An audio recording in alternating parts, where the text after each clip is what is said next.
Hola, buenos días. Te saludamos del Centro de Derechos Sociales del Inmigrante Senderos. Muchísimas gracias por acompañarnos una vez más a este programa que realizamos con mucho cariño con temas psicoeducativos. Hoy vamos a conversar de algo muy importante que resuena todos los días en la comunidad migrante y solicitante de refugio y en Costa Rica en general, la xenofobia. Tenemos el honor de contar con dos ponentes, eh, Noelia Corrales, que ya nos ha acompañado anteriormente en las otras transmisiones. Noelia es parte del equipo psicosocial de Senderos, es profesional con experiencia en procesos de terapia de grupos, facilitadora de procesos psicosociales en educación superior y acompañamiento psicológico a mujeres víctimas y sobrevivientes de violencia intrafamiliar y en administración de personal. Tiene experiencia en psicología de la organización, emprendedora empresarial también y es artista. Bienvenida, Noelia. Muchas gracias, Seisha. Muchas gracias por tenerme aquí en este espacio otra vez. Tenemos como invitado especial a Guillermo Navarro. Bienvenido, Guillermo. Un saludo. Guillermo, gracias. Guillermo es doctor en estudios étnicos y africanos por la Universidad Federal de Bahía en Brasil. Es profesor e investigador de la Cátedra de Estudios de África y el Caribe y del Instituto de Investigaciones Sociales, ambos de la UCR, la Universidad de Costa Rica. Sus campos de especialidad son variados, se concentran en 4 temáticas: historia de la forma de racialización en América Latina, movimientos políticos y descolonización en el occidente y sur de África, migraciones africanas contemporáneas y crisis política brasileña. Actualmente investiga los flujos migratorios africanos contemporáneos en Centroamérica y las estructuras de pigmentocracia y homogeneización racial a finales del siglo XIX e inicios del siglo XX en Costa Rica.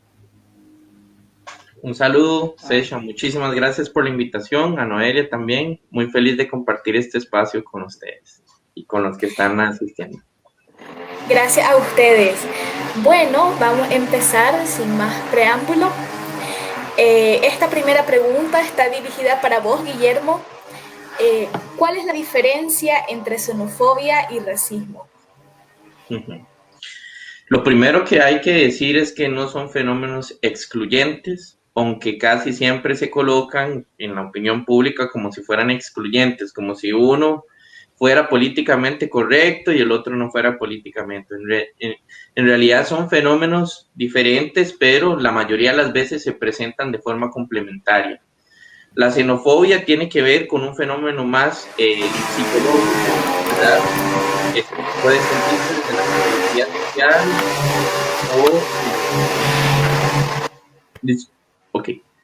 puede ser visto desde la psicología social o desde la psicología individual y tiene que ver en términos muy generales con el odio, las manifestaciones de odio a grupos migrantes, ¿verdad? Estos grupos migrantes son variados, pueden venir de distintos lugares, etc. Tiene que ver con estructuras de identificación históricas que van apuntando a 3 características específicas. La primera característica es la cuestión o la procedencia geográfica. La segunda característica es las formas culturales de los grupos sociales. Y la que estructura estas 2 características las características físicas o fenotípicas pueden variar tanto en el color de piel como en las características de cabello, etcétera, etcétera.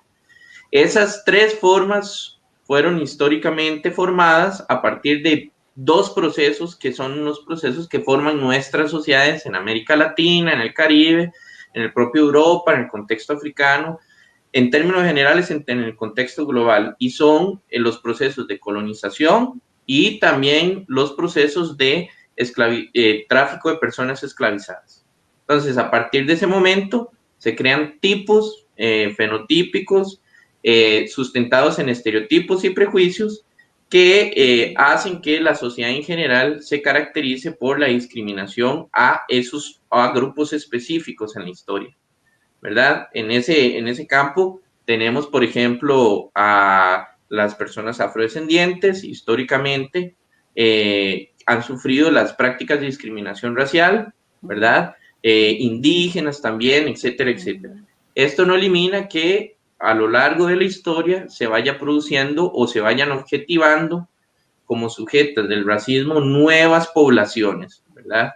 Entonces, en estos dos términos no son excluyentes y la mayoría de veces se presentan en el mismo proceso o en el mismo momento histórico, ¿verdad? El racismo muchas de las veces implica el desarrollo de la xenofobia y muchas de las veces el desarrollo de la xenofobia implica el racismo. Y por último, el racismo también implica otras cuestiones, ¿verdad? Como son las desigualdades sociales, las desigualdades económicas que se van construyendo a partir de las posiciones históricas de estos grupos que han sido racializados y que no les permiten movilidad social o acceder a la educación o acceder a la propia historia o excluyen la historia de las naciones, ¿verdad? Se piensa la nación a partir de un fenotipo específico, pero no se piensa la historia a partir, por ejemplo, no se piensa la nación a partir de los grupos indígenas, se piensa la nación a partir de los grupos mestizos, por ejemplo. Entonces, todo esto tiene una serie de implicaciones institucionales y estructurales también. Gracias, Guillermo. Noelia, ¿querías comentar algo? Sí, quiero comentar algo. Es que me hace pensar mucho. Justo ahora, antes de comenzar el webinar, cuando nos saludamos con Guillermo, yo le decía que qué lindo tener la oportunidad de tener la visión social, el análisis, un análisis amplio, ¿verdad? Y esto es lo que has puesto ahora, una explicación de lo que es el racismo y la xenofobia desde una construcción social. Desde mi visión como psicóloga tenemos una tendencia, por nuestra formación profesional, a ver la sociedad como la suma de seres humanos, ¿verdad? Entonces tenemos más la tendencia a ver el fenómeno psicológico. Y claro, yo escucho a Guillermo e inmediatamente pienso en mientras le escuchaba, hago una figura, y la figura en la que pienso es la de los lentes. Entonces, cuando hablaba de la discriminación, el racismo, la xenofobia, incluamos el patriarcado también. El patriarcado son son formas de discriminación construidas, aprendidas, que tienen un origen sociocultural, y yo pienso entonces en el ser humano, es decir, el ser humano nace sin estos estereotipos. Entonces, y yo pienso en la construcción de la personalidad del ser humano. Soy psicóloga, no hay de otra. Entonces pienso, ese ser humano va creciendo en un espacio social donde existen estos estereotipos, prejuicios, creencias que se transmiten a ese nuevo ser a través de los comportamientos y los mensajes sociales. Este ser los absorbe, los va construyendo, y esto le construye sus lentes. Es decir, si yo no percibo todo eso, mi mirada va a ser limpia desde lo que yo veo objetivamente, pero como se me va construyendo mi personalidad, me van construyendo unos lentes que son mi esquema mental. Es decir, es mi estructura mental que me hace ver la sociedad, que me hace percibir hacia afuera. Entonces, esos estereotipos y prejuicios después constituyen los procesos de racionalización con los que yo veo, los esquemas o mi lente, vamos a llamarle mis lentes, que son un filtro, ¿no?, de mi mirada hacia el mundo, con el cual después yo veo a las otras personas, y eso justifica y valida mi mirada. Es decir, justifica y valida la discriminación, la xenofobia, el racismo. Me hace pensar que que estos estereotipos rigidifican, es decir, hacen rígido el pensamiento. La persona tiene una conceptualización y ve a través de su filtro y lo ve así. Por eso le es difícil escuchar lo diferente y ver lo diferente. porque hay una estructura mental rígida. Entonces eso me hace pensar y pienso en la figura, es que son los lentes con los que ve la persona el mundo y está construido a nivel social. Eso. Sí, tal vez otra cuestión que, como vos decías, que casi siempre se olvida es que se tiende a pensar que el racismo es como una idea, simplemente, o la xenofobia también, pero en realidad la xenofobia y el racismo solo existen si se practican, ¿verdad? Si nadie practicara el racismo y fuera solo una idea, no existiría racismo en el mundo, pero el racismo se practica, ¿ok? Y otra de las cosas que yo siempre digo en clases es que, como vos decías, la forma en como nosotros vemos, tocamos, interactuamos con las personas, olemos, escuchamos, son construidas también por la sociedad, ¿verdad? Y muchas de las veces somos, no sé si decir inconscientes, pero no tenemos una conciencia plena de lo que estamos practicando. Y ese es el gran problema, ¿verdad? Entonces yo siempre digo, ok, cuando vamos a hablar de racismo, lo primero que tenemos que decir es que nos enfrentamos a una historia que nosotros y nosotras cargamos y que no nos podemos liberar simplemente diciendo yo no soy racista, punto, porque es algo que nos supera. Entonces, parte del proceso de reconocer y de superar esas prácticas es decir, ok, yo fui formado en esta sociedad que coloca esto como natural, como bueno, ¿verdad? Pero lo debo superar porque en realidad, primero, obedece a lógicas que causan violencia y sufrimiento. Eso es lo primero que tenemos que tener como eje, ¿verdad? Causan violencia y sufrimiento y además de eso, no permite, ¿verdad? El mejoramiento de las personas ni mi propio mejoramiento como persona. Entonces, ese es el gran reto, ¿verdad? Podemos colocar la historia y todo, pero eso nos interpela a nosotros, ¿verdad? Como vos decís, son los anteojos. El problema es que muchas de las veces no tenemos conciencia que tenemos los anteojos. Simplemente creemos que es natural, ¿verdad? Pensar en términos de poder, en que, qué sé yo, tal persona por sus características físicas tiene más derecho que otra, o qué sé yo, que tal persona, porque vive en tal lugar desde hace tantos años, tiene más derecho que otra. Entonces, son esas cuestiones cotidianas a las que nos tenemos que enfrentar primero nosotros y nosotros mismos. Así es. Muchas gracias a ambos.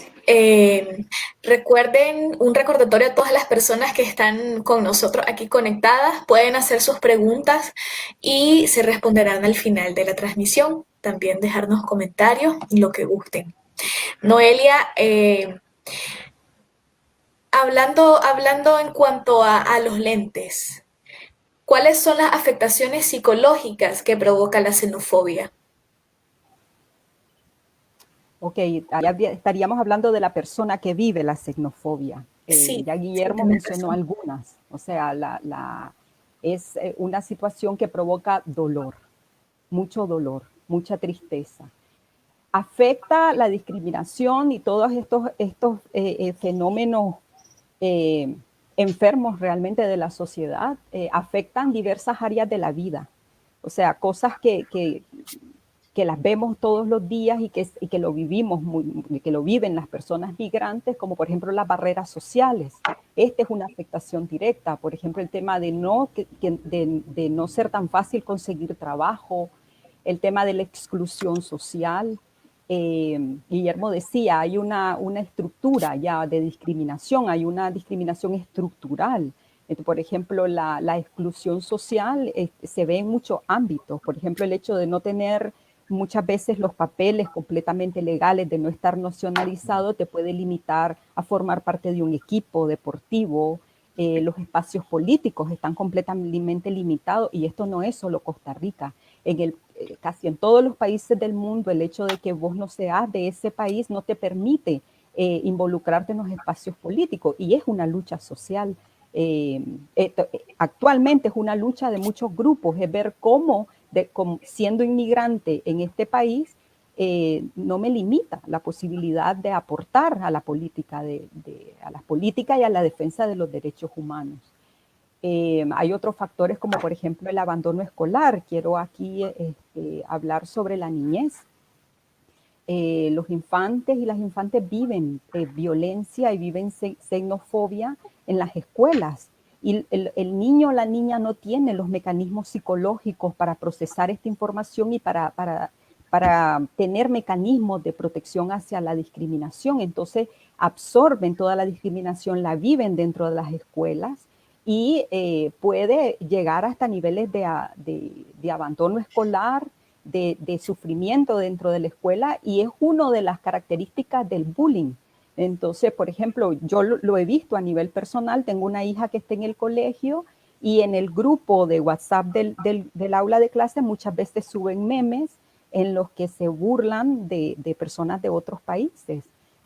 Por ejemplo, memes donde hay una figura de alguien haciendo algo que no es muy aceptado socialmente y dice frases como, por ejemplo, ahí está el Nica o ahí viene el Nica. Entonces, esto está basado lógicamente en lo que hemos explicado, los estereotipos, los patrones mentales que se tienen respecto a las personas de diferentes nacionalidades, pero eso, cómo lo vive esta niña, en este caso mi hija, que ella es migrante, lo vive como discriminación y lo sufre.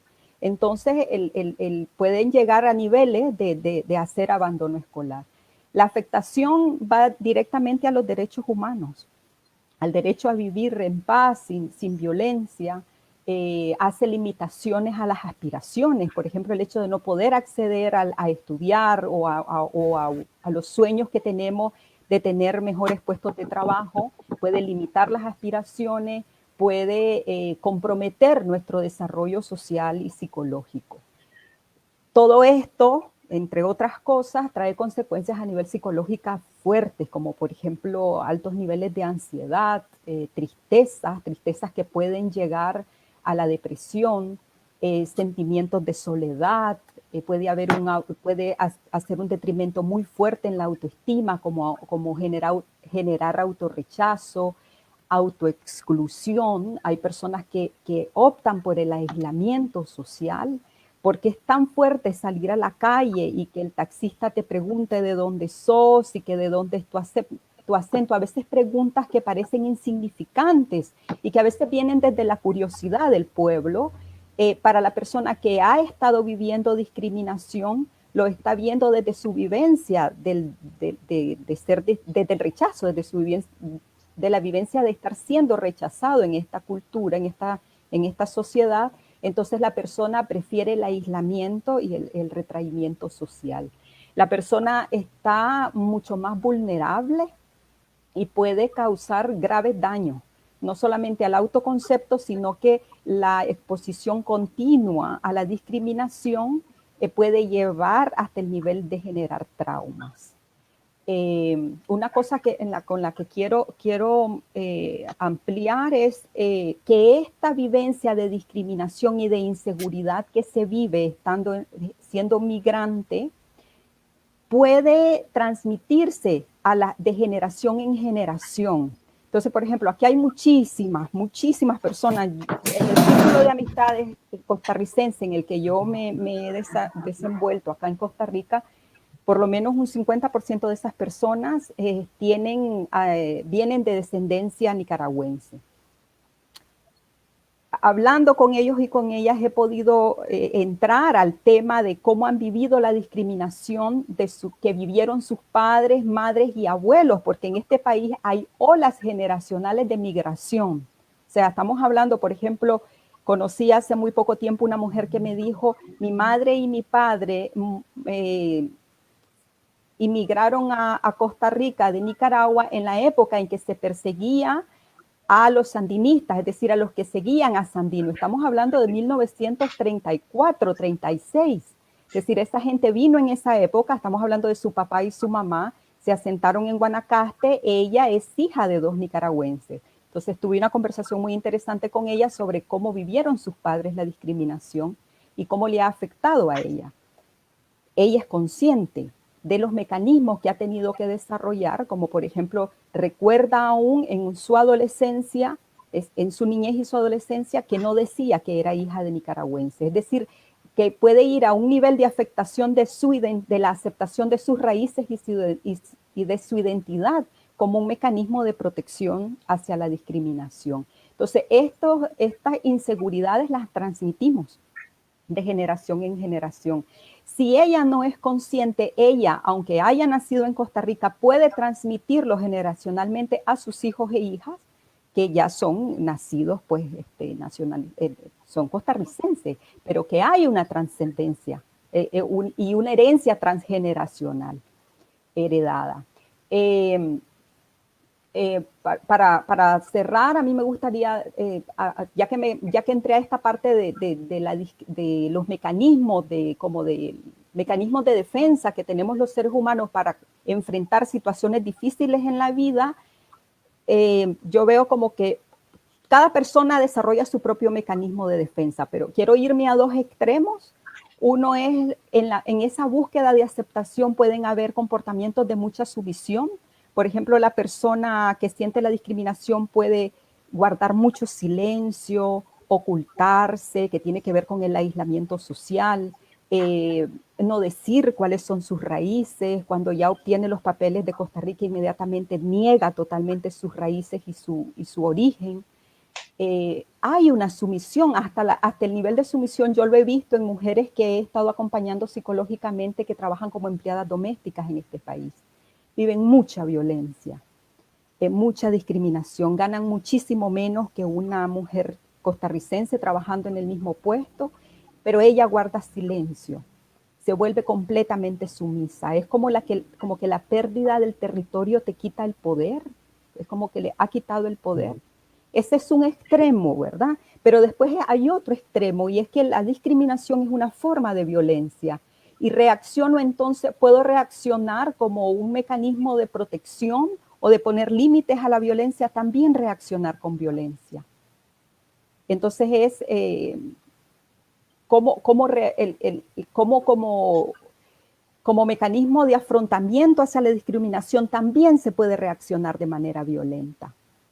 Entonces, bueno, pero aquí ya me estoy pasando a otro paso, ¿no? La pregunta era cómo afecta psicológicamente, pero es amplia la gama y hay riesgos grandes, como por ejemplo el riesgo al suicidio, la pérdida de la identidad que la acabo de mencionar, la búsqueda de compensadores como las drogas y el uso del alcohol. Ahora, con la última ola de migrantes, después de la situación política en Nicaragua del 2018, hay muchos jóvenes que su refugio o su compensador está siendo la droga, el alcohol.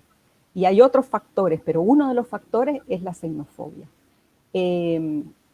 Otro riesgo es la indiferencia a la realidad social. O sea, duele tanto esa realidad que me hago ciego a la realidad social y no quiero saber nada de lo que está pasando, que está completamente relacionado también con el aislamiento social. Muchas gracias, Noelia. Abordando ya directamente la discriminación hacia los nicaragüenses en Costa Rica, Guillermo, ¿por qué hay tanta discriminación hacia la comunidad nica en Costa Rica? Bueno, primero yo creo que a partir de los 90s el fenómeno de la xenofobia va escalando en el contexto costarricense. Y yo diría que los nicaragüenses poco a poco se van convirtiendo en el contexto costarricense en sujetos de racialización, ¿verdad? Lo cual no implica la exclusión de la xenofobia, pero implica una serie de otros procesos, ¿verdad? Más institucionales y estructurales que se están creando en la sociedad costarricense, ¿verdad?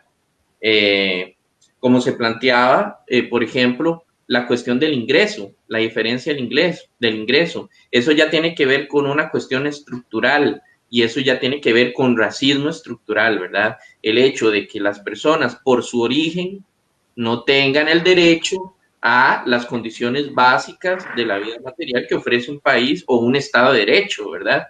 Qué sé yo, si el salario es 250,000 colones, que exista la potestad de un patrono de decir, no, mira, vos tenés que ganar 150,000 colones por tu origen, ¿verdad? No hay ninguna relación entre el origen y la efectividad y el tiempo de trabajo.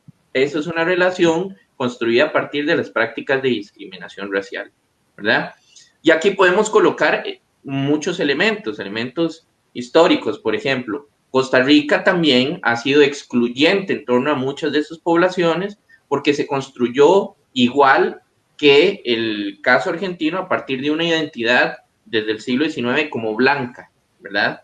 Obviamente, la mayoría de la población no calzaba en esa identidad es un estereotipo que se promueve en la nación y que además se alimenta con una idea de la diferencia radical en relación a Centroamérica, ¿verdad?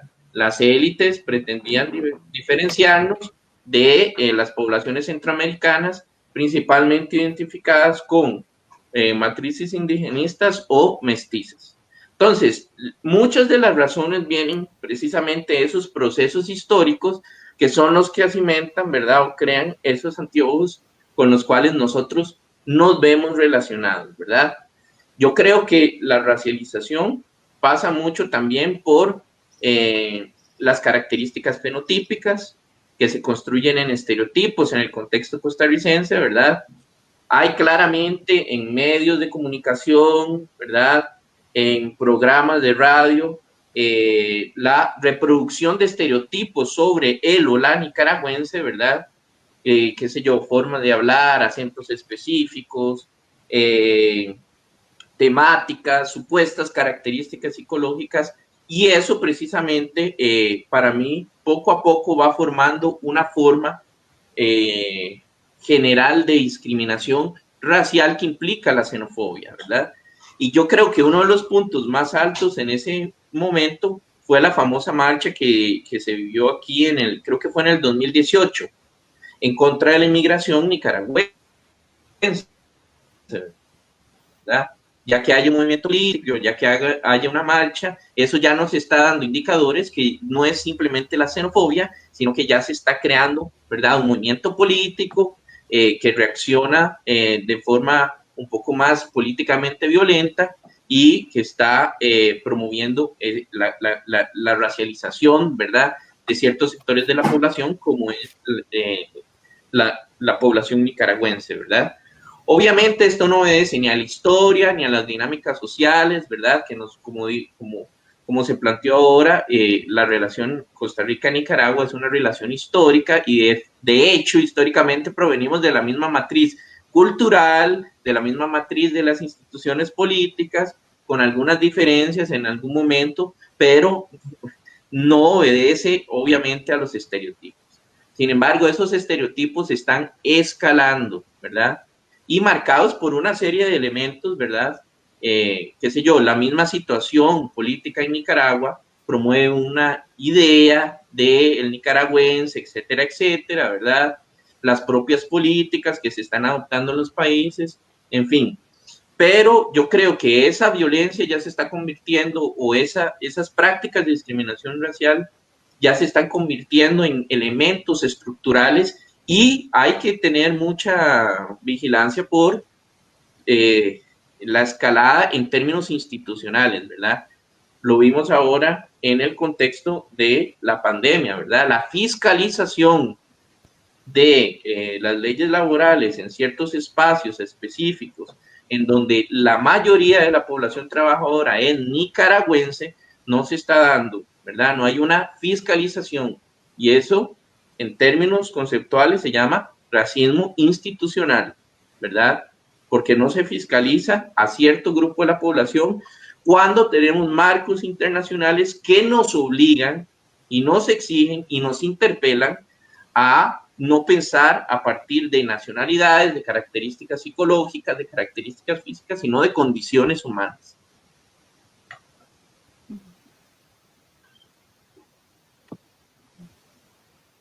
Muchas gracias, Guillermo. ¿Querías comentar algo, Noelia? Yo estoy reflexiva. Yo también. Estoy reflexiva. Es bien fuerte cuando hablas de la discriminación estructural y ahorita tocaste el tema de los medios de comunicación.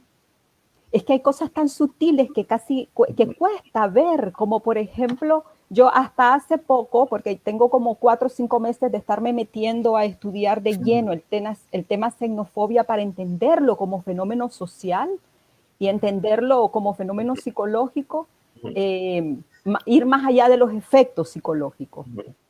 Y escuchaba el análisis que hace un sociólogo en Perú, sobre todo porque es como el mismo fenómeno que se está dando aquí hacia los nicaragüenses, lo que acabas de mencionar, allá hacia los venezolanos. América del Sur está bien movido el tema de la xenofobia hacia el venezolano y la venezolana. Entonces, él hacía un análisis sobre las noticias, por ejemplo, cuando en el noticiero se hace una caracterización por el origen.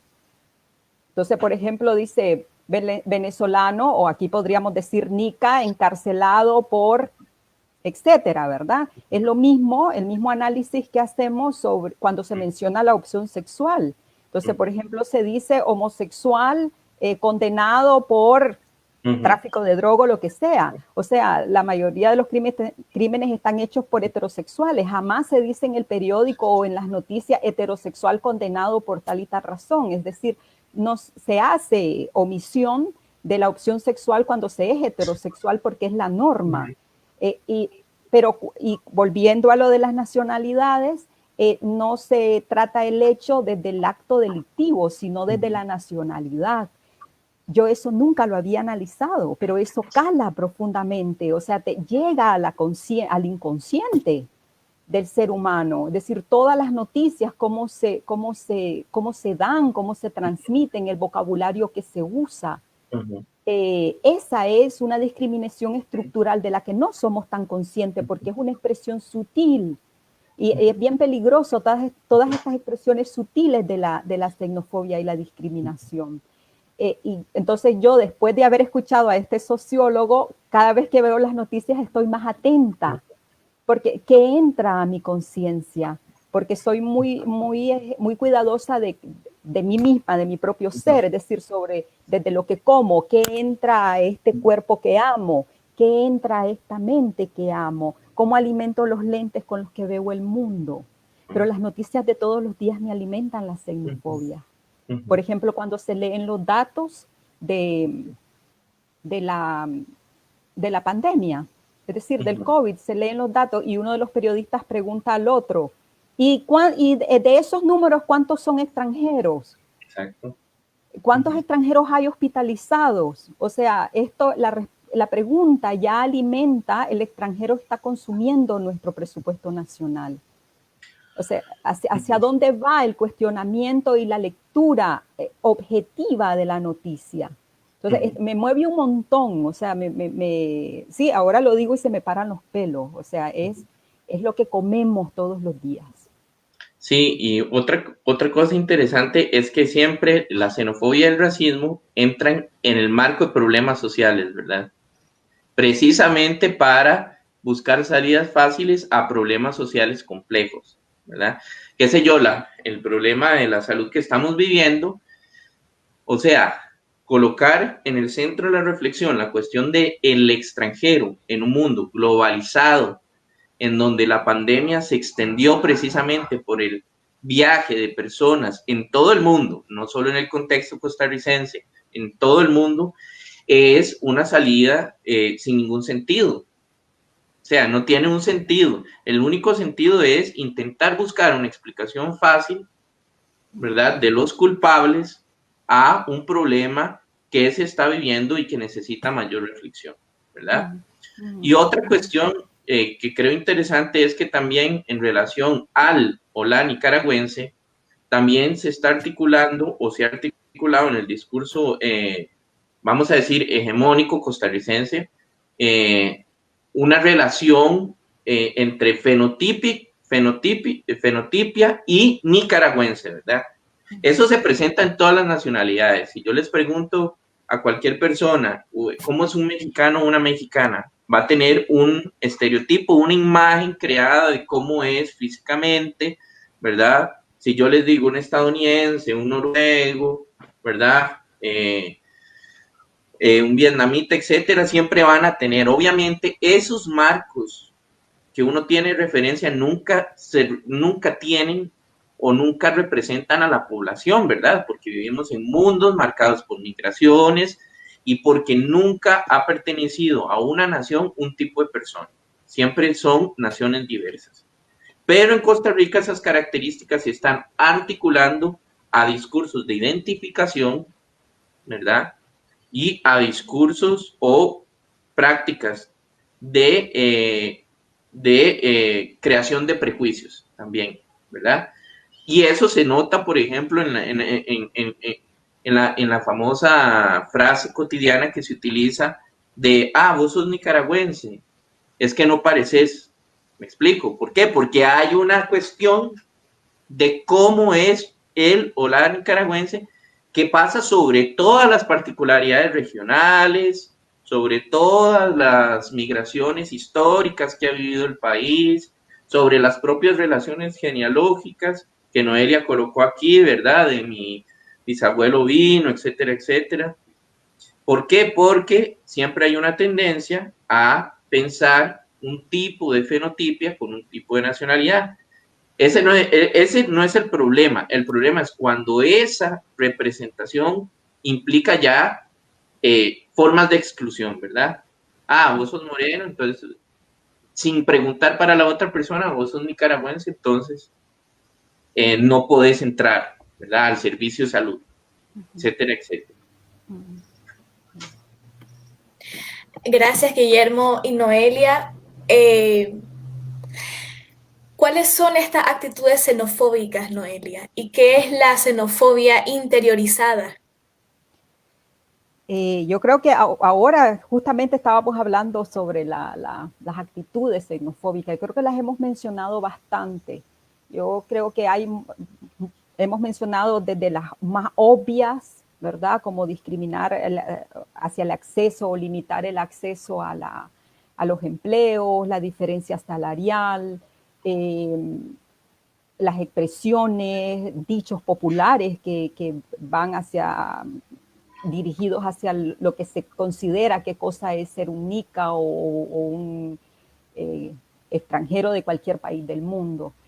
La asociación que se hace directa de la delincuencia, de la conflictividad social, de la inseguridad ciudadana, totalmente asociada al extranjero. Por ejemplo, yo vivo en una ciudad que es una ciudad muy tranquila, vivo en Pérez Celedón, y recuerdo clarísimo, o sea, he conocido gente muy linda, con una visión muy amplia, muy abiertos y abiertas a la diversidad humana.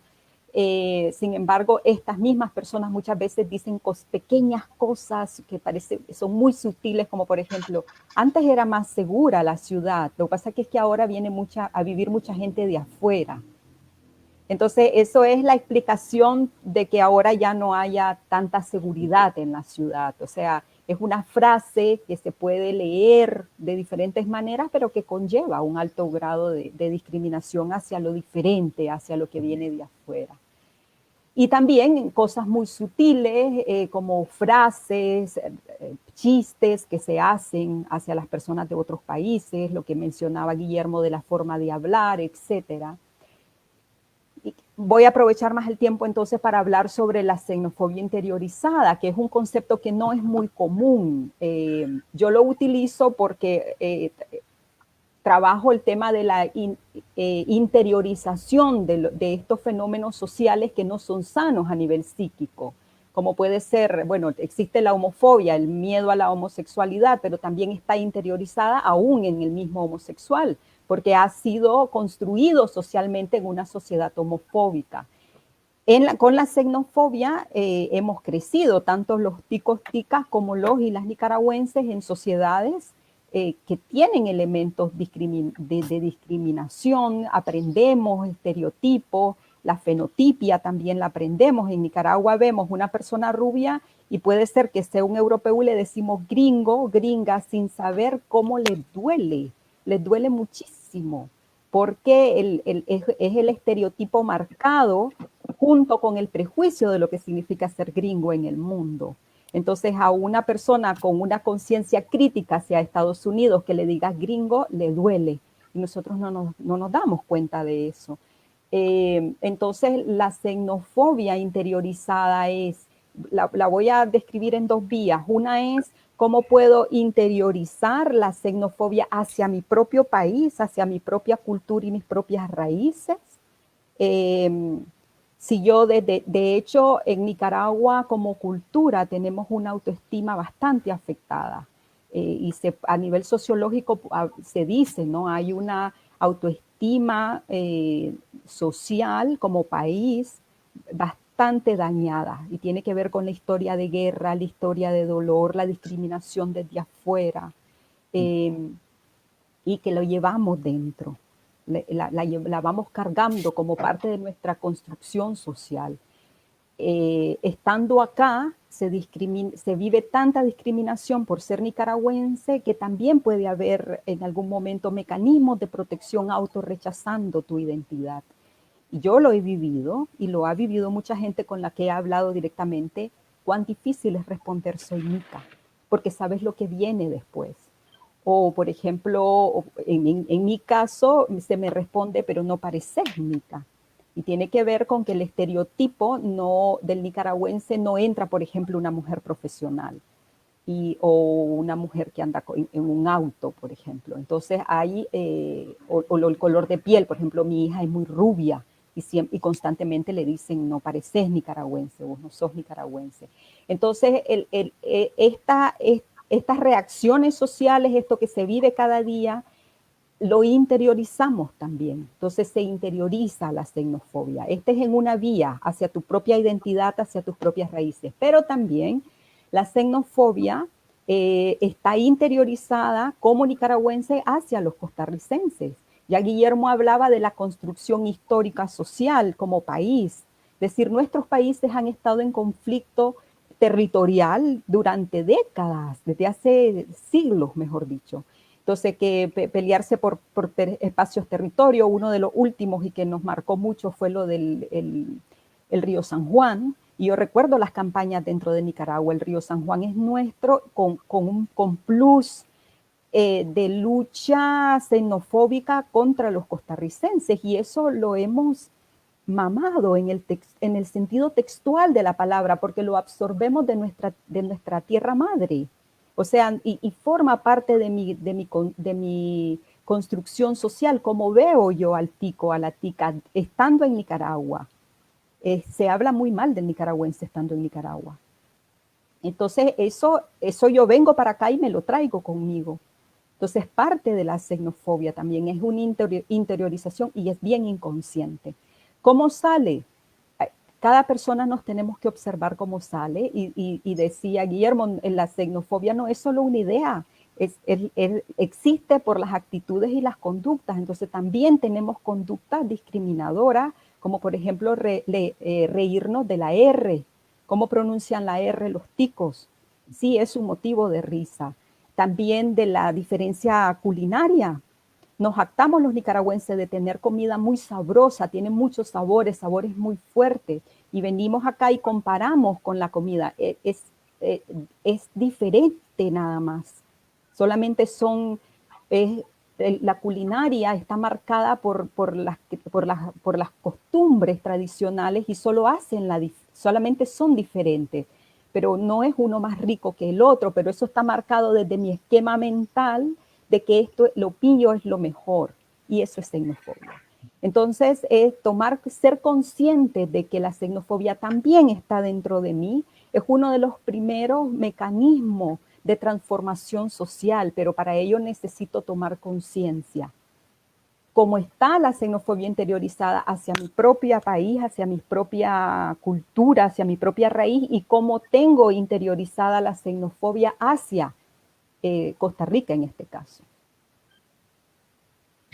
Muchas gracias, Noelia. Tenemos una pregunta muy interesante precisamente mientras comentaba el tema de la R. Bueno, tal vez más adelante podemos abordarla, pero me gustaría traerla aquí presente. Alejandra Vega pregunta, Una consulta en relación a la aversión de la conducta del nicaragüense cuando se burla de la forma de hablar de costarricenses y por ese rechazo como mecanismo de protección. No sé si es protección ante esa xenofobia histórica hacia el nicaragüense. ¿Es lo mismo? Gracias, gracias Ale por tu consulta.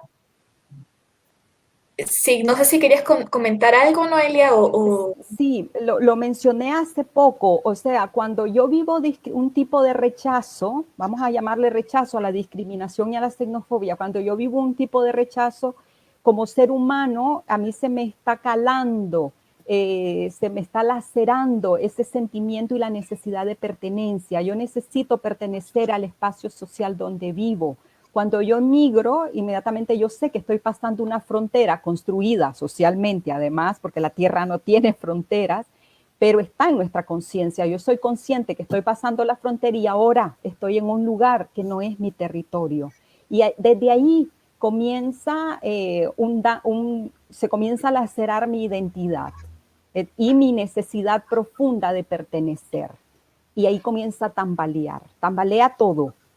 Algo se te mueve dentro, es decir, el movimiento, el dejar tu territorialidad y pasar a otro territorio que no lo sentís tuyo.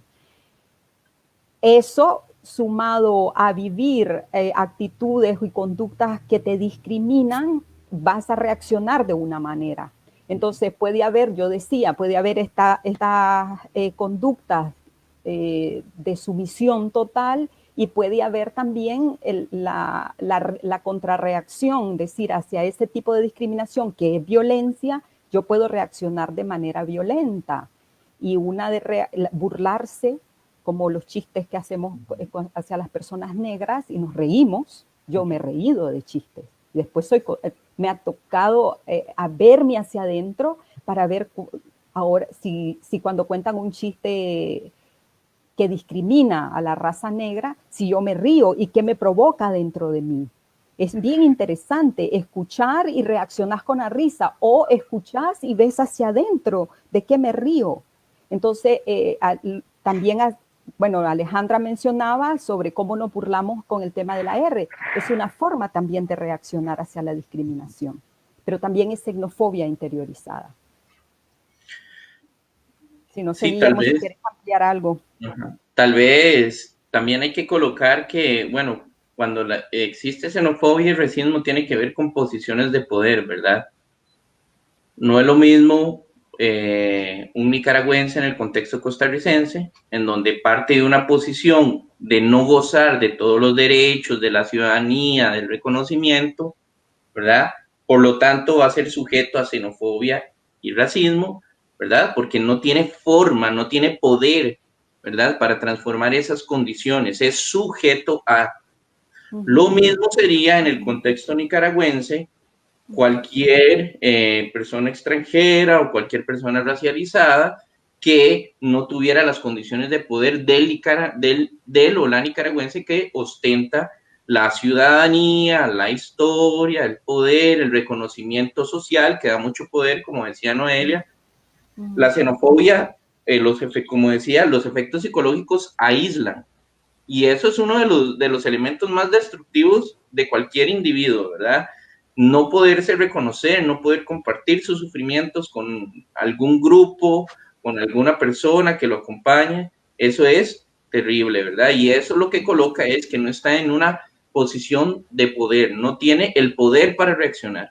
Entonces, cuando hablamos de casos específicos, siempre tenemos que relativizar colocándolos en contexto, ¿verdad? Porque muchas veces se dicen, no, que tal cosa fue racismo a la inversa o xenofobia a la inversa. Eso depende del contexto en donde se da la actuación, ¿verdad? En el contexto. En el contexto costarricense hay una clara posición de poder de los y las costarricenses porque pertenecen a una historia, tienen una institucionalidad que los acompaña, ¿verdad? Tienen un grupo social que se reconoce entre sí, la identidad costarricense, ¿verdad? Que hace que reaccionen, y en contraposición, los nicaragüenses no ostentan esos elementos, ¿verdad?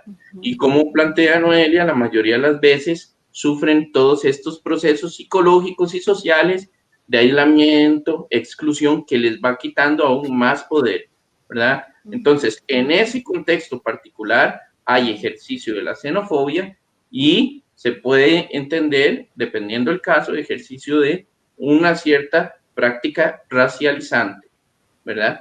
Pero tiene que ver mucho con el poder, con la posición, con el contexto. Me haces pensar en algo, hay un concepto que yo he estado trabajando en los últimos años, que entra cuando trabajamos transformación de conflicto y se llama rango. En el concepto de rango es que ya nacemos con rango. Por ejemplo, Guillermo, naciste hombre, el hecho de tener pene y testículos te da un plus. Es decir, no solo sos un ser humano, sino sos un ser humano con un plus. Sí, por supuesto. ¿Verdad? Entonces, el sexo, la raza, es decir, somos blancos, eso nos da una posición de poder ante la raza negra y ante los indígenas.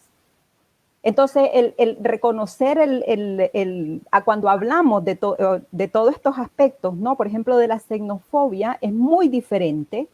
Ser hombre, ser mujer, ¿cómo lo vivimos también? Porque lo has puesto, hay que analizarlo también desde el contexto donde se desarrolla. Yo quiero, el contexto donde se desarrolla, donde se vive la xenofobia o la discriminación o el racismo.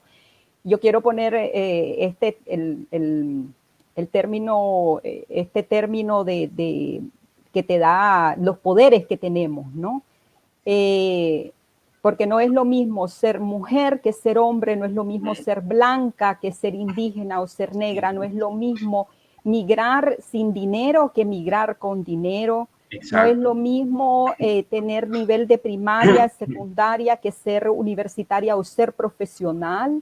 No es lo mismo venir con experiencia laboral que venir sin experiencia laboral, y esto yo todos los días lo veo y me lo reconozco y lo digo en los espacios sociales donde estoy, porque me preguntan si vivo discriminación y yo lo digo, no, directamente no, porque no se discrimina. Y ahí es donde yo quiero volver, Guillermo, a la explicación de la diferencia entre clasismo, ahora quiero meter el término clasismo, racismo y xenofobia, porque tienen tintes diferentes, y a veces yo pienso, no, yo no vivo la xenofobia directamente, porque desde el clasismo yo no encajo dentro de los prototipos o desde los estereotipos de la discriminación.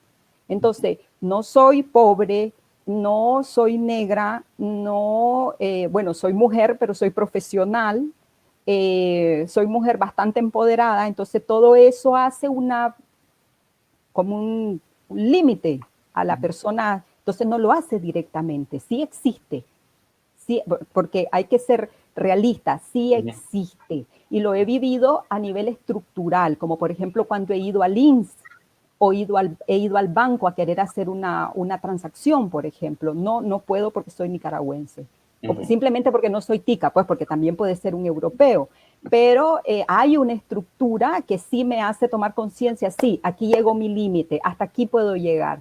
Sin embargo, ser consciente de que el rango social que tenés en la vida te pone de una u otra posición donde estés. Es súper importante tomar conciencia en eso. Por ejemplo, hablando de las olas migratorias, va más allá del fenotipo, el estereotipo y el prejuicio que existe del nicaragüense es el nicaragüense que se ha conocido históricamente, que viene a trabajar al campo, por ejemplo. Sin embargo, en la ola migratoria del 2018 viene muchísimo universitario y muchísimo profesional, hasta personas, por ejemplo, que en Nicaragua han sido empresarias y empresarios. No se concibe al nicaragüense con todo este potencial, por ejemplo. Entonces, a mí me gustaría, si desde tu visión sociológica explicas cómo entra aquí este tema que está ligado a la pobreza. Y hay un término que lo aprendí de Seixas, y es la aporofobia también. ¿Cómo entra esto dentro de la xenofobia? De ahí no lo marca. O sea, el racismo y la xenofobia están estructurados por la posición de clase, ¿verdad?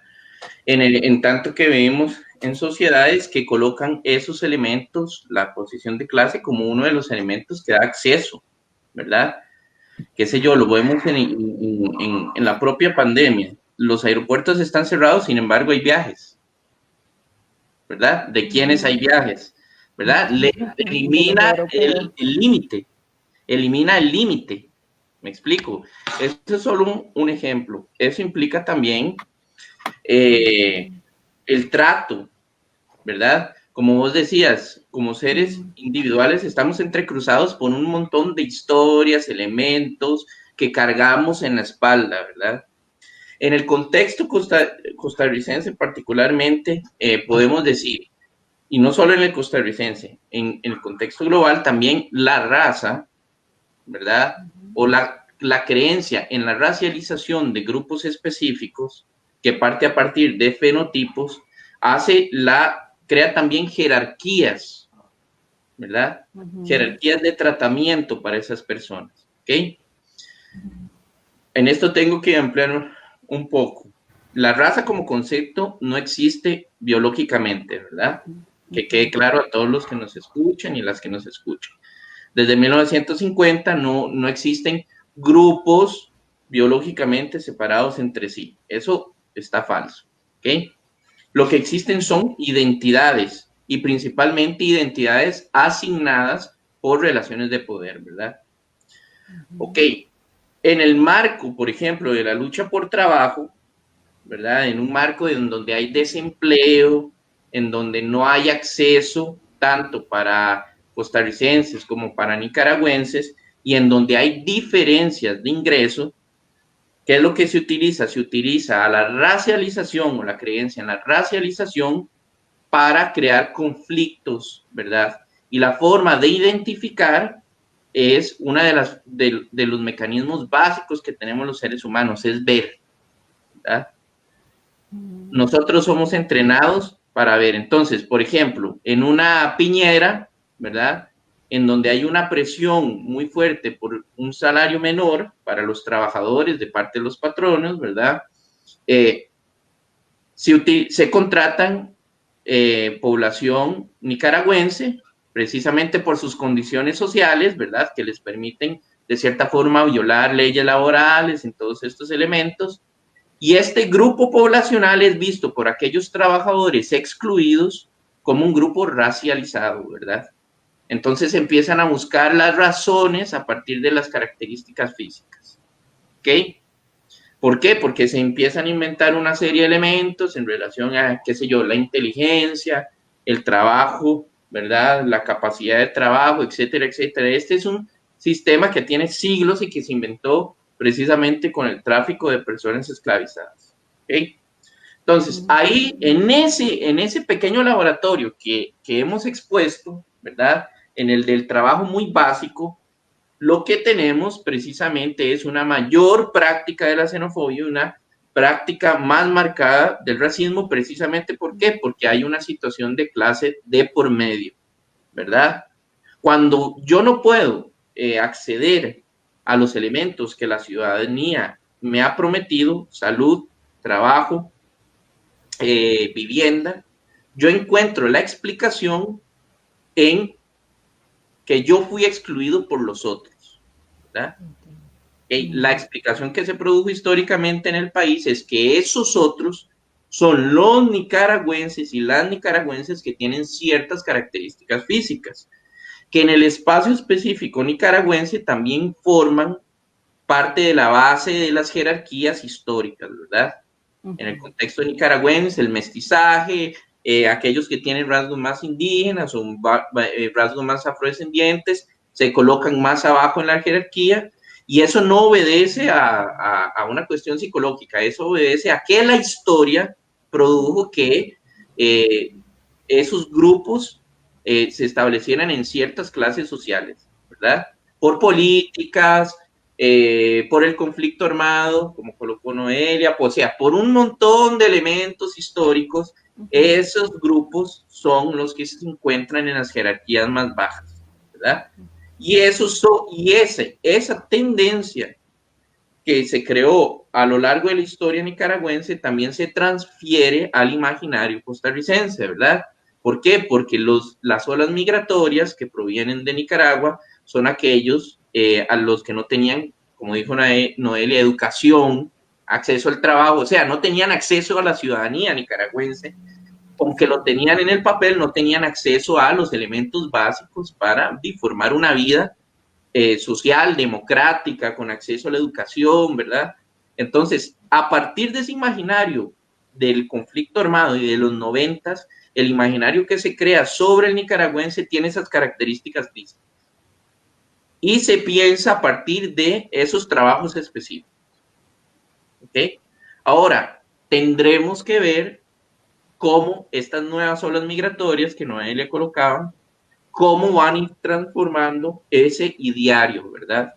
Lo que pasa es que esas cuestiones no se transforman de un día para otro, ¿verdad? Van a transformarse a lo largo de la historia, puede ser que transformemos la visión de ver al o la nicaragüense, ¿me explico?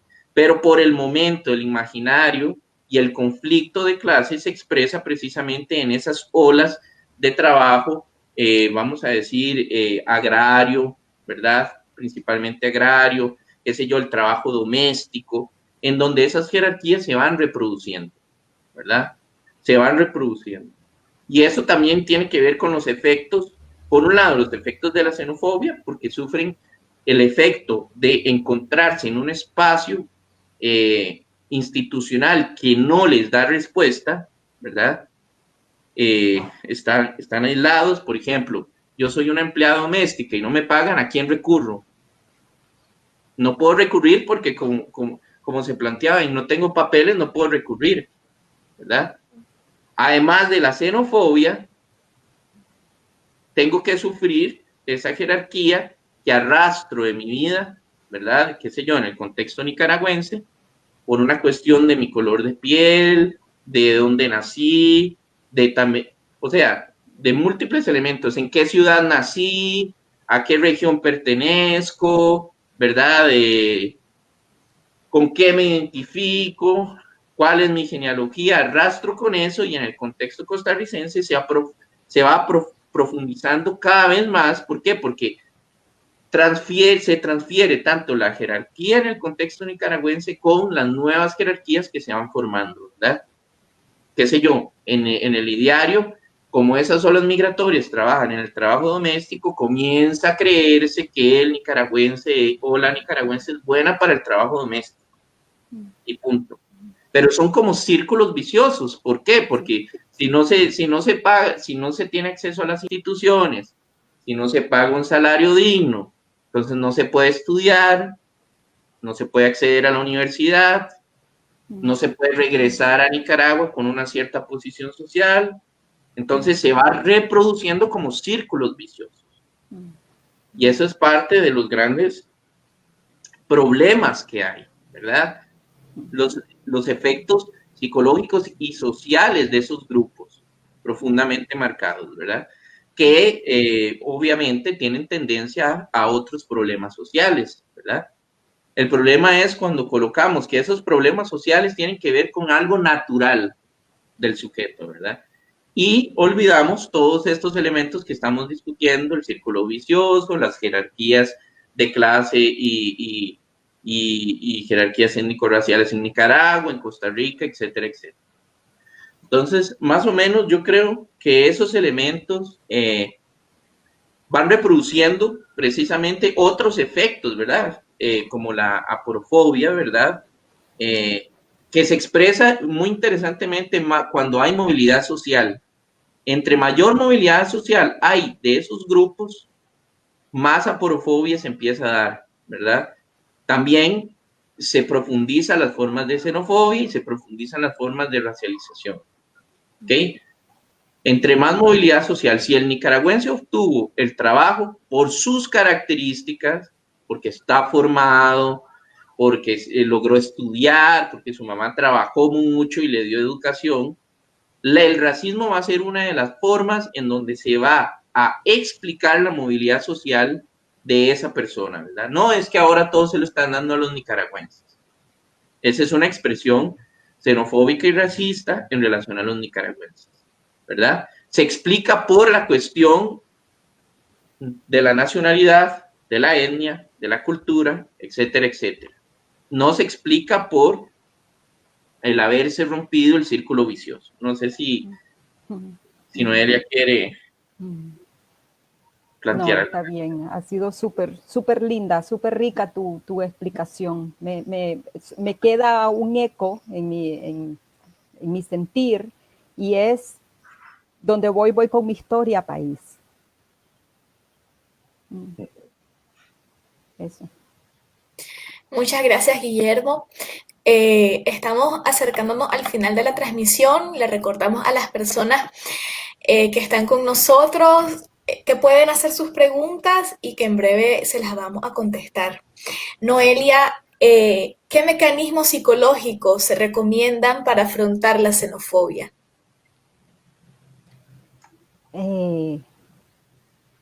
Creo que hemos mencionado algunos. Yo quiero aprovechar para compartir, en los últimos 3 meses yo he estado haciendo una investigación pequeña, si lo decimos en número de personas, pero agarré una muestra de 10 mujeres migrantes, nicaragüenses, pero también extranjeras viviendo en Nicaragua. Y yo saqué ya un primer artículo donde quiero compartir algunas reflexiones que ellas hacen para contestar esta pregunta, porque mi pregunta era, ¿qué has hecho? ¿Qué mecanismos psicológicos has utilizado para sobrellevar la xenofobia? Ojo, estoy hablando la mayoría de nicaragüenses que han salido de Nicaragua a España y a Costa Rica, pero también 2 extranjeras viviendo en Nicaragua. Todas ellas mujeres de verse hacia adentro, es decir, que lo que viven, la muestra que escogí son mujeres que conozco, que lo que viven no lo dejan pasar, o no es que simplemente conectan con la rabia y con la queja, sino de que lo que viven les sirve para crecer como seres humanos. Y ha sido muy interesante.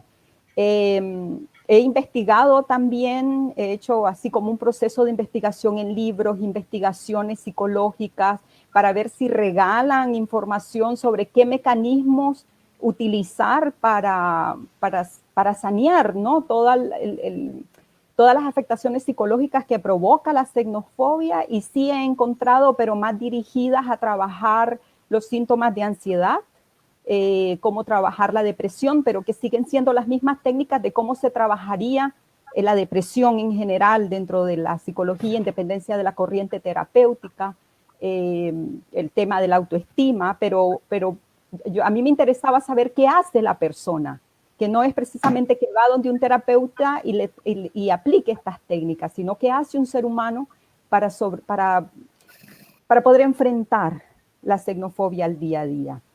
Entonces voy a compartir algunas. El documento o el artículo que escribí se llama 25 mecanismos para afrontar la xenofobia, porque en 5 personas encontré como 25 mecanismos diferentes. Procesando las otras 5 que estoy procesando se repiten algunas, pero he encontrado algunas nuevas a veces con pequeñas diferencias. Una que me llamó muchísima la atención es una de ellas, decía, la transformación social comienza conmigo, y ahí quiero comenzar. Me duele, no me gusta la xenofobia. ¿Qué hago? ¿Me siento en la crítica o en solo decir en Costa Rica son xenofóbicos, homofóbicos, racistas, y me siento desde allí, desde la crítica? ¿O comienzo a verme a mí como un ser capaz de hacer una transformación social desde lo que yo puedo dar? O sea, ¿cómo la vivo? Yo soy consciente que existe la xenofobia, me provoca dolor, me lastima. ¿Qué voy a hacer? ¿Podría utilizar el mecanismo de indiferencia de la realidad social, de no querer saber nada y cerrar los ojos y encerrarme en mi propio mundo? ¿O podría comenzar a hacer cosas saludables, congruentes con la vida, para luchar contra la discriminación y la xenofobia? Cada quien se busca la forma de hacerlo. Cuando hablo, esa es una forma de pensarme como un ser agente de cambio de la sociedad en la que estoy. Pero también cuando ella decía, porque estoy hablando de una de las personas que entrevisté, que la transformación social comienza conmigo, era hacerse la pregunta, ¿cómo repito yo la discriminación? Cuando yo me vuelvo jueza de las personas que yo veo como diferentes a mí, como por ejemplo, esta persona no es Nica, entonces es de la otredad, lo pongo en la diferencia al otro lado. ¿Cómo le discrimino? ¿Cómo veo sus conductas? ¿Qué hago yo que repite la discriminación y la xenofobia? Entonces, la invitación es una mirada hacia adentro. Una cosa aquí para analizar es que en la medida en que yo soy discriminadora, que yo soy una persona que discrimina, que me pongo en la posición de poder, en la medida en que yo soy más xenofóbica, es curioso, pero más me va a dañar la discriminación y la xenofobia que viene de afuera. Porque es como que es otro mecanismo que menciona una de ellas, es el espejo. El espejo, lo que pasa afuera hace que me vea, pero es muy inconsciente. Yo lo veo y me duele muchísimo más porque me devuelve algo de lo que yo estoy haciendo ya. Ese es uno de los mecanismos que me pareció maravilloso de autorreflexión. El otro, ella le llama romper las fronteras mentales. Es como yo, como hija de una construcción social, hija de un patriarcado, yo también lo llevo dentro. Entonces, reconocer de que yo también tengo fronteras mentales, de que las fronteras no solamente son puestas, han sido puestas por los políticos y los hombres a través de la historia del mundo, sino de que yo también tengo mis fronteras dentro, yo también hago esa división territorial y esa división entre mi ser, que es lo conocido, y el otro, la otredad, que es la persona o el ser diferente. Entonces yo lo reconozco y esto va junto a la invitación que la hacía otra de ellas, que decía, esto me invita a romper las barreras y las fronteras mentales viendo la tierra como el territorio de todos y todas, pero eso implica romper las fronteras dentro de mí para poder sentirme que soy digna de vivir en la tierra y que yo tengo tanto derecho de vivir en el pedazo de tierra donde nací, que tiene un nombre como vivir en cualquier otro lugar. Entonces es como retomar el poder del derecho de moverte en la tierra y sentirte que sos ciudadano de la tierra, pero implica una transformación interna.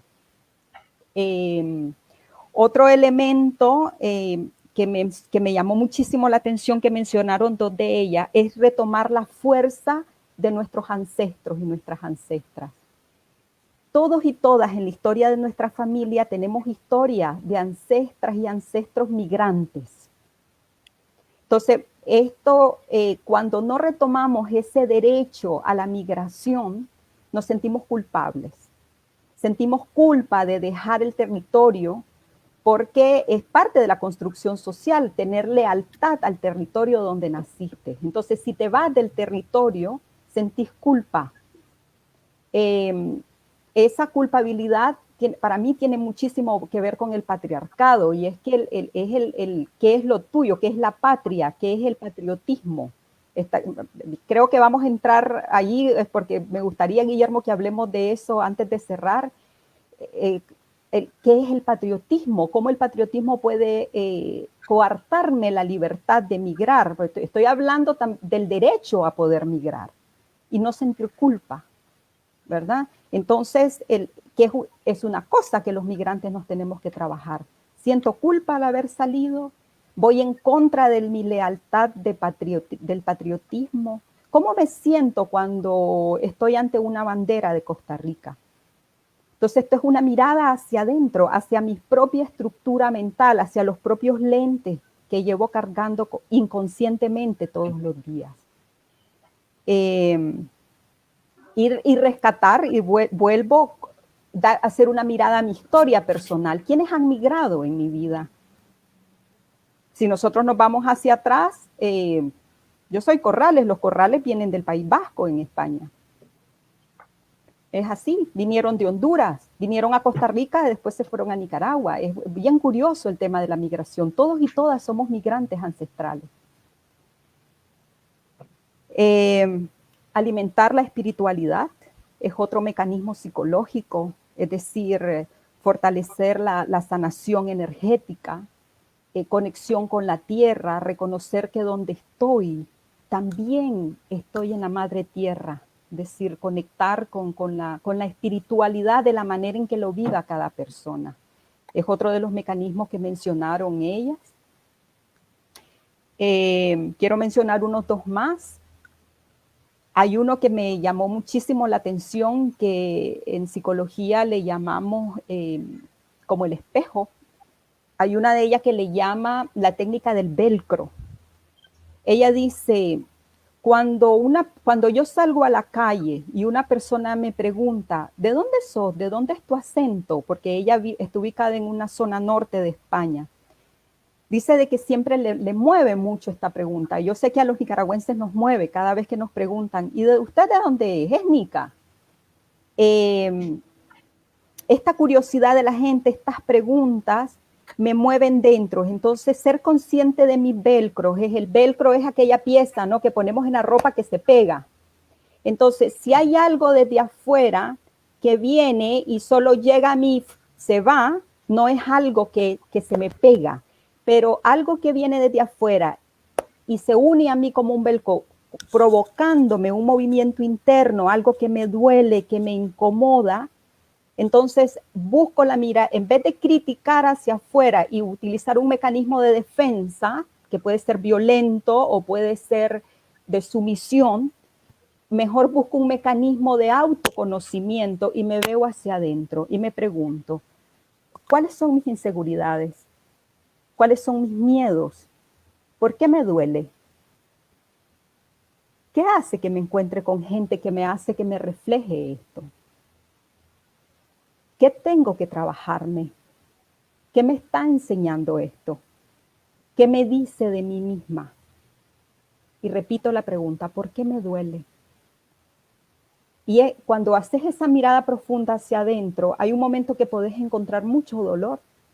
Y es que vivimos la vida cargando muchas heridas y muchas veces lo que nos está moviendo, a veces una pregunta o la discriminación fuerte, las actitudes duras, lo que sea, además, aunado al tema de injusticia social, de romper con mis derechos como ser humana, mueve mis heridas y puede estar moviendo una herida de humillación que tal vez viví desde mi infancia. Estoy sensible. Si yo he vivido humillación desde mi infancia, por ejemplo, yo fui abandonada por mi papá y rechazada y humillada por mi papá, estoy hablando de la Noelia Corrales, lógicamente hay una herida profunda en mi alma de rechazo a mi ser desde antes de nacer, desde el vientre de mi madre.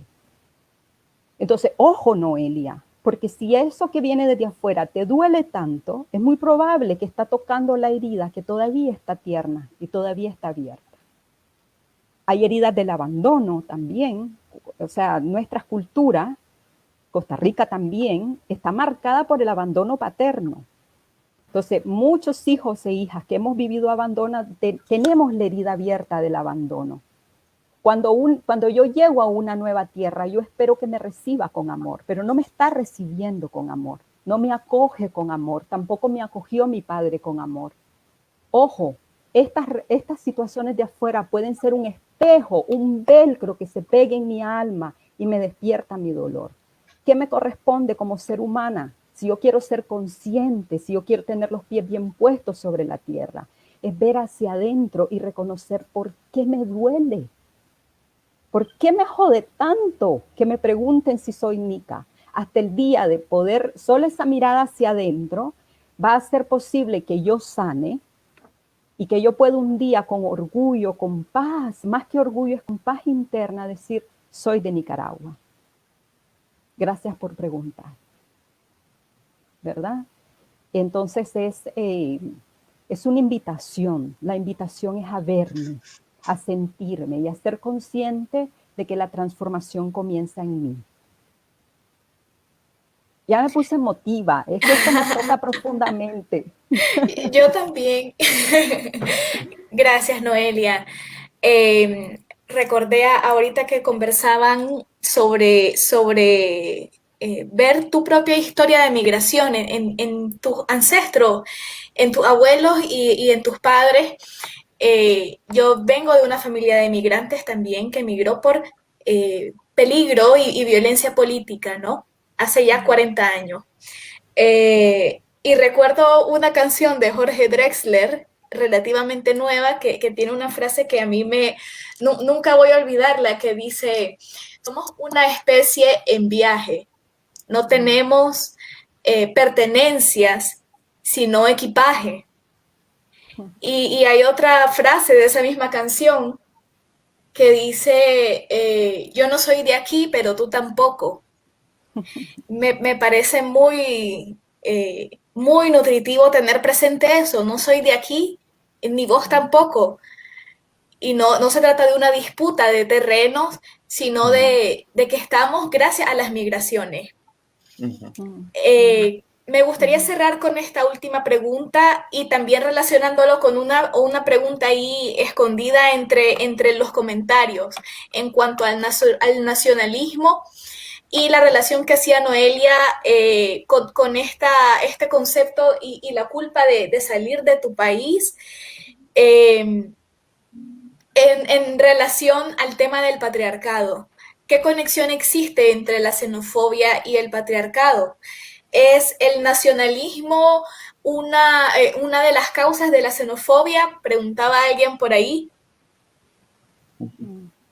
Una pregunta para ambos. ¿Quieres comenzar, Guillermo? Sí.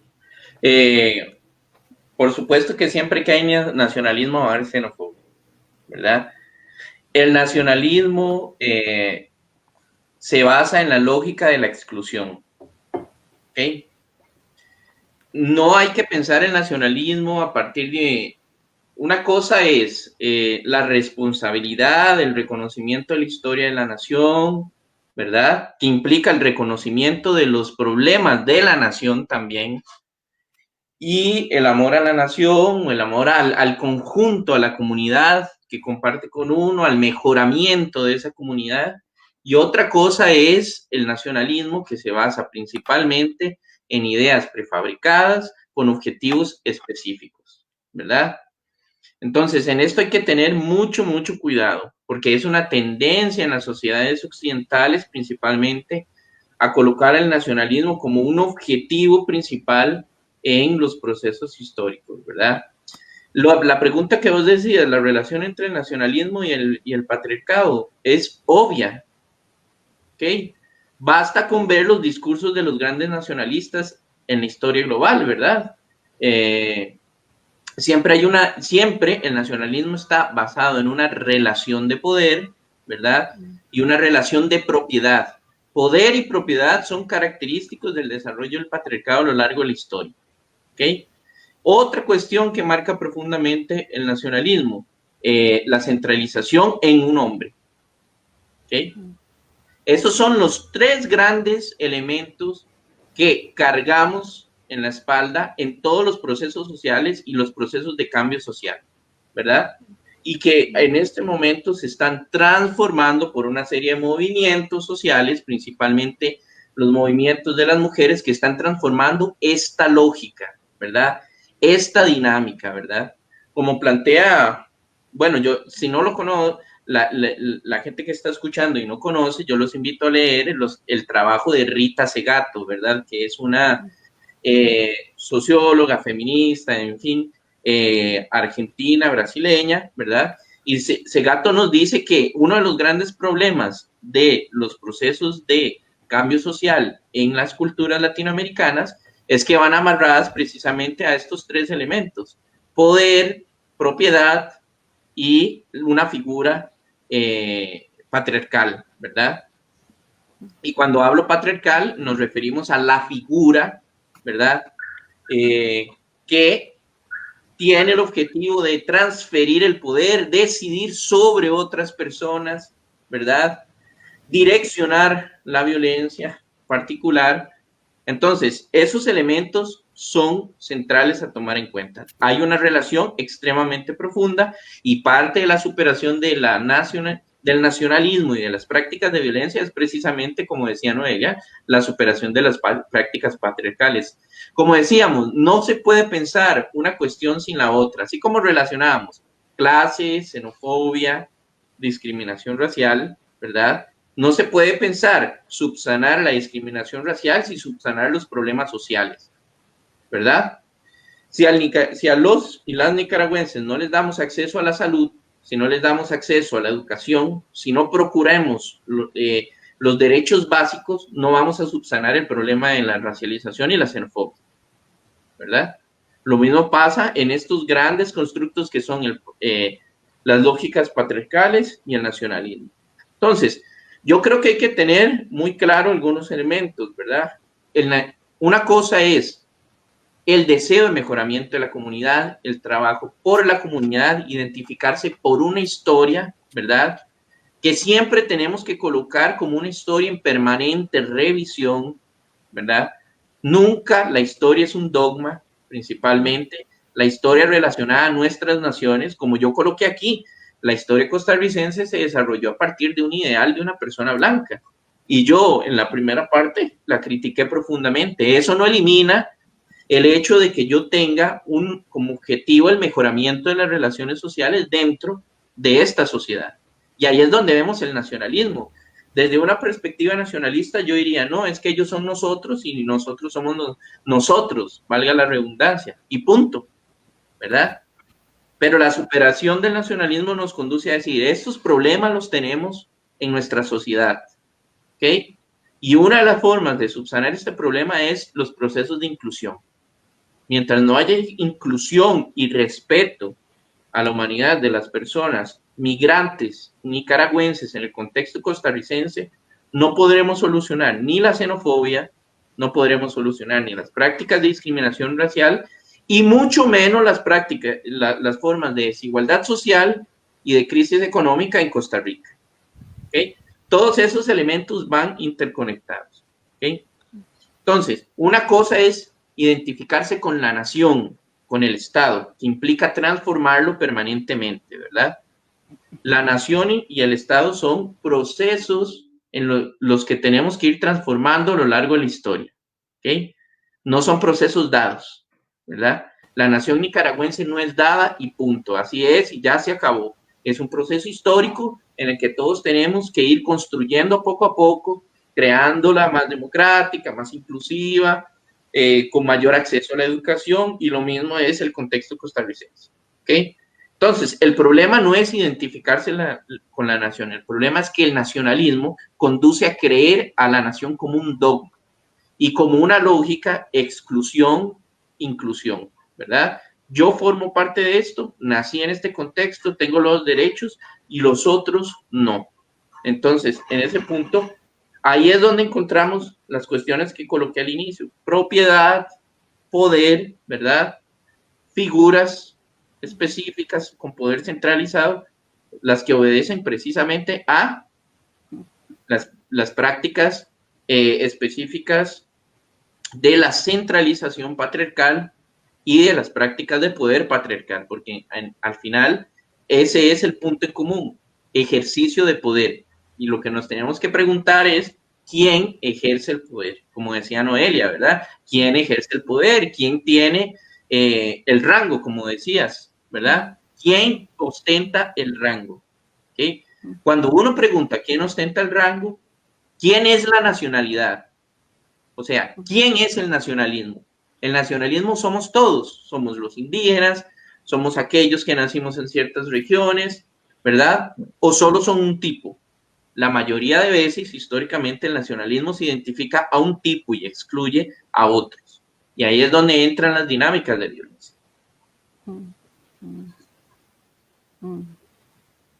Qué interesante esto, cuando mencionas lo del poder, cómo uso el poder, me hace pensar que es otro mecanismo psicológico de afrontamiento para sobrellevar, es a qué le doy poder yo. O sea, ¿cómo uso mi poder como persona, yo como mujer nicaragüense? ¿Cómo uso el poder que tengo? o invalido totalmente mi poder, porque todos y todas los seres humanos tenemos poderes. Entonces, hay mucho miedo también al poder. Por ejemplo, ahorita como lo acabas de mencionar, es el uso del poder sobre los y las demás, ¿sí? Y yo me quiero pasar al otro lado, es como yo reconociendo mi poder, cómo uso mi poder. Y es un mecanismo que yo he utilizado para comprender al discriminadora y para sobrellevar la discriminación, y es ponerme en el lugar de la persona que discrimina. Hasta he hecho el ejercicio de ponerme en el lugar a nivel mental, a nivel psicológico, pararme en el lugar de la persona que es xenofóbica y sentir qué siente la persona xenofóbica. Es que su posición psicológica está arriba, es el mal uso del poder. Porque, ojo, no es el poder, porque yo tengo poder. O sea, desde ser psicóloga tengo poder, mi palabra tiene poder, lo reconozco. En mi posición en mi hogar, ser adulta me da poder, ser madre me da poder, tener empleo me da poder, estar aquí hablando con ustedes me da poder. ¿Cómo uso mi poder es el tema? Entonces, cuando yo he hecho el ejercicio de ponerme en el lugar de la persona que discrimina, me doy cuenta de otras cosas. O sea, su poder lo usa para sentirse más. Ojo, no hay aquí más bien un sentimiento de baja validación de sí mismo, de sí misma, de una autoestima país baja. ¿Por qué usamos el poder? Para sentirnos más que las otras personas. Porque profundamente hay una autoestima dañada. Entonces, además, qué triste tener que ponerme en una posición de superioridad para poder sentirme bien. Entonces, hacer este ejercicio de empatía, he llegado a sentir qué pena. Y estoy súper consciente, estoy clarísima, además desde los procesos psicológicos se explica, ninguna persona que causa daño lo hace desde la alegría y la felicidad, lo hace desde el dolor y el miedo. Entonces, la persona que discrimina, la persona xenofóbica, lo hace desde el profundo miedo y dolor, heridas heridas históricas. Y este país está profundamente herido. Y se está hiriendo más. Y la xenofobia ahora ha salido más, el COVID ha sido un pretexto, pero eso siempre ha estado allí. Ahora solamente es que el síntoma aflora y lo vemos mucho más claro. Entonces, para mí, un mecanismo también, quiero volver de nuevo a la pregunta anterior que me gustó, un mecanismo para afrontar la xenofobia es, pongámonos en el lugar de la persona xenofóbica, hacer ese ejercicio mental. ¿Qué hace con esta persona? Y con el tema del poder. Repito, no es tener poder el problema, es cómo lo uso. Claro. Entonces, yo como persona, como nicaragüense, que está jodida la cosa, puede haber desempleo, graves problemas económicos, sentimientos de soledad, depresión, un montón de elementos. Verme hacia adentro, ¿qué poderes tengo yo como ser humana? Sí tengo poder. Entonces, reconocer mi poder, ¿cómo lo uso? ¿Voy a usar mi poder para seguir criticando y sentarme en el miedo o para ver un proceso de sanación personal y de transformación social, no solamente de lo que mencionabas, o no, de también buscar cómo tener un país más democrático, más inclusivo, pero también aquí, cómo me excluyo yo de la sociedad tica o intento incluirme? Por ejemplo, la segregación, un mecanismo, un fenómeno que hay del tema de la discriminación y la xenofobia en grupos, es que las personas que discriminan se agrupan y tienen más fuerza para discriminar. Y la persona discriminada se aísla. Voy a seguir en ese mecanismo de aislarme o busco cómo integrarme en la sociedad. Entonces, necesitamos vernos hacia adentro. Y con esto quiero cerrar. Para mí, un mecanismo de afrontamiento maravilloso para mí ser como Noelia migrante ha sido, además de mi postura, es decir, cómo me paro ante la vida, no veo hacia arriba, desde arriba hacia abajo a los demás, pero tampoco desde abajo viendo a los demás como más, sino como mi postura física, cómo veo hacia la vida, y cómo utilizo mi poder de atracción en el sentido de cada día que venga gente nutricia a mi vida. Ticos y ticas capaces de ver la diversidad y abrazar la diferencia. Y esa es la gente que ha venido a mi vida. Y yo creo que de mi actitud viene. Gracias a eso y a que he podido abrir mi corazón a los ticos y las ticas, he podido conocer un montón de gente bella en este país. Y me ha ayudado a ver, no solamente a nivel de teoría, sino me ha ayudado a ver si hay xenofobia, pero también un montón de gente consciente, un montón de gente linda que me ha abrazado y que me ha recibido con amor en este país. Entonces, un cambio de actitud comienza conmigo. ¿Cómo me paro en la vida? ¿Cómo uso mi poder? Muchísimas gracias, Noelia. No sé si quería agregar algo, Guillermo. No, las palabras de Noelia me parecieron súper terapéuticas y más bien las agradezco. Bueno, muchísimas gracias a ambos, Noelia y Guillermo, de verdad ha sido hora y 40 minutos maravillosos, muy nutritivos y estoy más que segura que para las personas que nos acompañaron también, gracias de verdad a ustedes por sumarse a estas iniciativas y sobre todo tener las perspectivas de ambas profesiones, ¿no? Que me parece espectacular. Gracias a todas las personas que estuvieron presentes por sus comentarios y sus preguntas también. Estaremos anunciando los próximos webinars, las próximas conversaciones, siempre con temas psicoeducativos. Y bueno, si alguien quiere algo más que agregar. Muchísimas gracias. Ha sido Muchísimas gracias. Muchas gracias, Guillermo. Qué lindo. A vos también y a todas y todos que nos acompañaron. Muchísimas las preguntas también. Muchísimas gracias. Gracias, Seisha. A ustedes.